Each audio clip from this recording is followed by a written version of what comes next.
So the Premier League is back, and it seems that Tottenham Hotspur are back. Another win for Thomas Frank's men. 3 wins out of four. Let's get straight into West Ham United nil, Tottenham three. So going into this game, I think the big selection news really was that Xavi Simons was starting. Obviously, this would be the first game that he'll be eligible for because the Bournemouth game, I don't think the paperwork was done in time, so that's why he didn't play against Bournemouth. Um, and obviously, the other new signing yet to play for Spurs was Randall Kolo Muani. Obviously, didn't come on. He was on the bench, but yeah, starting with I think it was Vicario, Porro, Romero, Van der Ven, Spence, and then quite an interesting midfield three, really. No Rodrigo Bentancur went for Papsar, Bergval, and Paulinho, which I thought was probably the sort of midfield that he should have played against Bournemouth, really, and it sort of I think highlighted some of the issues that we have in terms of our midfield. And then obviously on the right hand side, Mohamed Kudus. On the left hand side, Javi Simons, which I think some of us were probably expecting him to play through the middle, but um, starting Berth out on that left hand side, and then Matisse Tell up front, which ironically enough, the last video I posted on here was about Matisse Tell and saying about maybe we might see more of him through the middle as a result of him not being in the Champions League squad and that sort of thing. And obviously with Champions League games in mind on Tuesday before Villarreal at home, I think that probably was in the back of Thomas Frank's mind.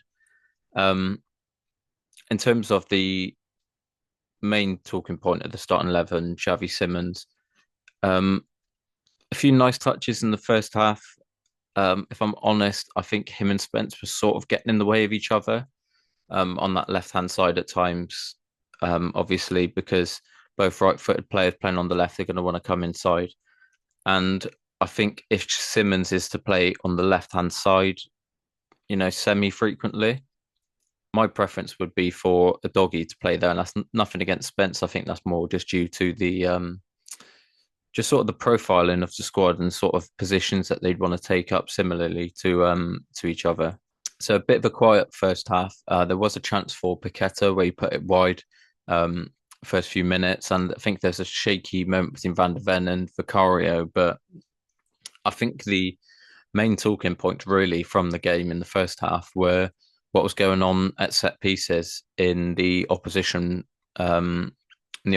box. Obviously, Christian Romero put us in front, and he should have put us in front, but a goal that was ruled out for VAR. I think they said it was Van der Ven on Walker Peters, but if you actually watch it back, it's incredibly, incredibly harsh. And I think it's one that, we're going to see something in 2 or 3 weeks where the same thing's happening, but it won't be given or it will be given or that sort of thing.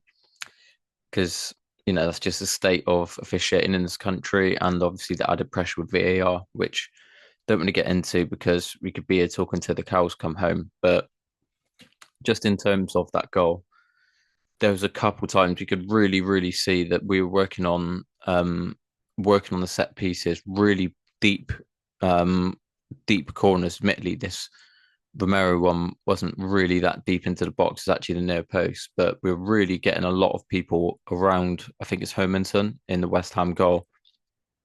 And it's the sort of thing, the sort of marginal gains which we weren't really, really exploiting enough under Postecoglou. I can remember around about January of Postecoglou's first season, Vicario for a month or two really, really become targeted at set pieces. I can remember in particular games like Everton, Man City, Arsenal, really, really targeting Vicario. So it's nice for the shoe to be on the other foot in that sense. Um, and then there's also Van der Ven, who was pulled down by Fernandez in the opposition box, not given again. But yeah, in terms of the first half, it was a bit of a dull. There wasn't really much going on in the first half, and then we obviously get to the second half, and again, it's from a set piece that is the main talking point really at the start of the second half. Papsar, and it was the same sort of routine that we tried a lot of times. There was probably 3 or 4 people on the goalkeeper, really, really looking to cause trouble, and then just one left unmarked at the back post. We tried it three or four times, put it really deep in on the goalkeeper in the first half and it didn't come off. And if I'm honest, I'm surprised that, the amount of corners we had in the first half that no one from West Ham sort of picked up on it. And you could see it's clearly something that they've been working on. The ball into the back stick, Simmons, great delivery, saw at the back stick, unmarked, free header, 1-0 Spurs.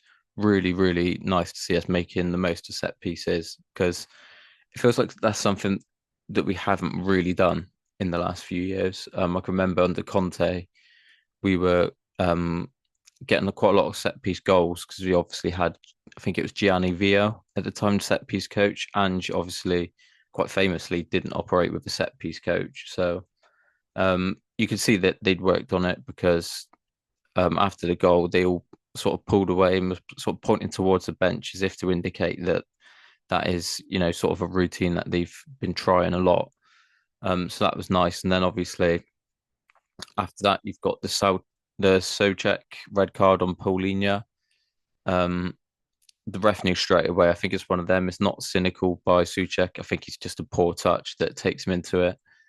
Um, I've never seen a red card brandished as fast as it was, if I'm honest. It almost seems like, by the time Souček's, leaning foot had landed, that he'd already been sent off. So that swung the game in our favour. But if I'm honest, I think it was one of them games where we probably were going to go on to win it anyway, based off of, as soon as that first goal come, we've seen West Ham have obviously collapsed a few times in recent weeks and recent months under Graham Potter when they concede first, the heads do seem to go down. So I think regardless of that red card, that probably was a game that, the momentum really was with us. But, it's also a game which in that state, even as Souček got sent off, part of me was thinking, it would be so Tottenham now, just a international break, start needing to build momentum to go on and lose this despite a man advantage. But we didn't do that. Doubled the lead with Lucas Bergvall, first Premier League goal. What a goal. A really, really good run off the defender. Great ball by Romero to pick him out. And then just a loop and header over the goalkeeper. And it's a real throwback goal. It really reminded me of Tottenham under Pochettino when you'd have, the likes of Alderweireld and Dele Alli sort of linking up the long balls, which, the off the ball runs, which would be found a lot of the time. So nice, they felt like a nice little callback for that one. But just in terms of Romero, he's a player who, you know, he doesn't get his flowers, and a lot of people sort of outside of Spurs would say that he's too rash. He's not composed enough and that sort of thing. But I really think it's just a really outdated narrative about Romero. I think he's only been sent off twice in the Premier League, but he somehow seems to be, garnering this reputation of someone who just gets cards every single week, and he gets sent off three or four times a season. But it's just not true. And I think one area of the game which, even when you're watching these games that are on Sky and they've got the co-commentator, no one seems to pick up how good he is on the ball, passing out from the back. And I think a lot of the issues that we've sort of have been notified about Spurs' midfield, that we sort of don't have that player that's there for the build-up in terms of the defensive midfielder. And quite often, a lot of our moves do start through Romero and Van der Ven. And he's just such a good player. And I think now with the captain's armband, with him signing a new deal, seeing change at the top, seeing new players coming in, I really hope that this is not just a flash in the pan, and that, this is going to be the Christian Romero that we're used to now. Because on his day, he is one of the best defenders in the Premier League. And I think he's so much better than some people, well, don't give him credit for, if I'm honest. Um, and then the third goal, Bergvall instrumental again. I think it might have been Romero who played the pass to Bergvall actually. Then Bergvall, lovely little shimmy of the hips. And it a bit fortunate, the way it come through to Van der Ven, but then he just absolutely smashed it like a number nine, low and hard, straight into the corner, wheeled away. And that was sort of job done then, if it wasn't already. And I think that's when Frank sort of, we've seen this year that he likes to rotate.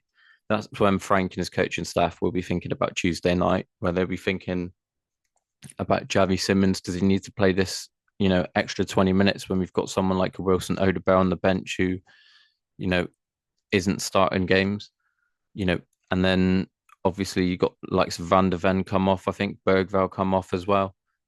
And it was just good squad management by Frank.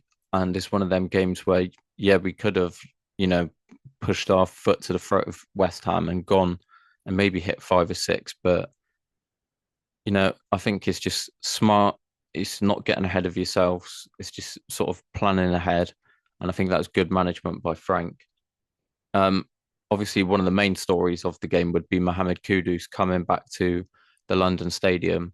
And I was it's getting to the point where like he would just drop a really good game, and I just sort of don't notice him because I'm used to how good he is on the ball, how reliable he is in holding up the ball, sort of defensive work rate. And I think he's really, really been a great signing. And yesterday could have been one of them games where he could absolutely cave in and he could let the occasion get the better of himself. The atmosphere, the abuse that he was bound to get for making that transfer. But he almost sort of encouraged it. It's almost like every time he got the ball, there was that point to prove. And in the second half, once Van der Ven got the third goal, Kudus was really, really pushing for that fourth goal, I should say. A couple close in injury time. There was one where Hermanson made a great save, and then Brennan Johnson missed a follow up, but he was offside anyway, so it doesn't matter. And then there was also one where it come to the edge of the box, and Kudus sort of played a little 1-2 with someone, and he was almost sort of like falling away from the ball. And in hindsight, probably could have left it for Paulinho, who was running onto it, but he really, really wanted that goal. And it was a really good performance from him. And there's a couple of times where the ball would go out to him and it'd be a long raking ball that would go over the top.